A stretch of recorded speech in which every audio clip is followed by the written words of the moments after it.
تقریب نکاح جاری تھی۔ نکاح خواہ نے دولہا سے اس کا نام پوچھ کر لکھا اور پھر اس کے والد کا نام پوچھا۔ دولہا اس سوال سے گھبرا گیا اور نکاح خواہ سے کہا، ہم دو ماں بیٹا ہیں، میں نے بھی اپنی والدہ سے والد کا نام پوچھا ہی نہیں، اپنی والدہ سے پوچھ کر آتا ہوں، یہ کہا اور گھر چلا گیا۔ محفل میں موجود لوگوں میں سے کسی کو بھی اس کے والد کا نام معلوم نہ تھا۔ گھر میں داخل ہو کر اس نے والدہ سے اپنے والد کا نام پوچھا۔ والدہ بھی گھبرا گئیں اور گم سم خاموش۔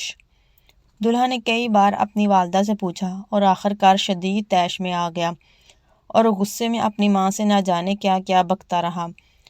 گھر میں جمع تمام عورتیں بھی خاموشی سے ماں بیٹے کا مکالمہ سنتی رہیں اور حیران تھیں کہ آج تک یہ سوال کرنے کا خیال ہمیں کیوں نہیں آیا، جبکہ ماں بیٹے کی زندگی اسی محلے میں گزری ہے۔ یہ چھوٹا سا تھا جب سے ہم ان دونوں کو اپنی گلی میں اسی مکان میں دیکھ رہے ہیں۔ اس عورت نے شاید اپنے بچے کو اسکول بھی اسی لیے داخل نہیں کروایا کہ اس کے باپ کا نام تو جانتی نہیں۔ اچانک اس نے اپنی ماں سے کہا، اگر تو مجھے میرے باپ کا نام نہیں بتا سکتی تو اس شرمندگی کی زندگی سے بہتر ہے میں خودکشی کر لوں۔ جیسے ہی ماں نے بھاگ کر اسے روکا اور کہا، میری بات سن لو، پھر جو جی میں آئے کر لینا۔ چند عورتیں آگے بڑھیں اور نوجوان کو اپنے اقدام سے روک لیا کہ پہلے اس کی بات تو سنو۔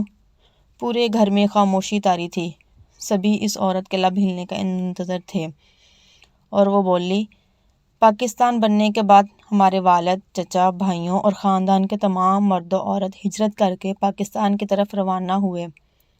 راستے میں کسی جگہ ہمارے قافلے پر ہندو بلوائیوں نے حملہ کر دیا۔ ہمارے مرد حضرات ٹوٹ کر لڑے، لیکن ان کی تعداد اور اسلحہ کی وجہ سے ہماری حفاظت نہ کر سکے اور سب شہید ہو گئے۔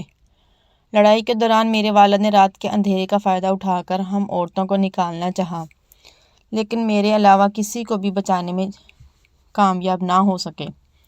میرے خاندان کی باقی عورتوں کا کیا حال ہوا میں نہیں جانتی۔ مردوں اور عورتوں میں سے کوئی بھی زندہ بچا ہے یا نہیں مجھے کچھ بھی نہیں پتا۔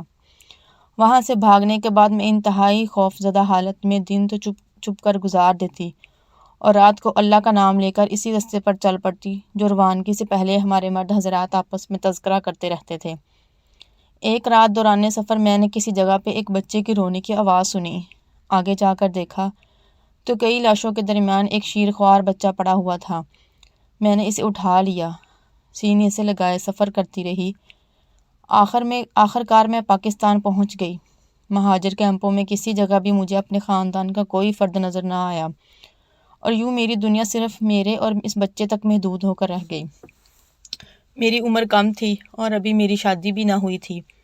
اپنی باقی زندگی میں نے اس بچے کی خاطر تنہا ہی گزار دی اور آج وہ بچہ میرے سامنے کھڑا ہے۔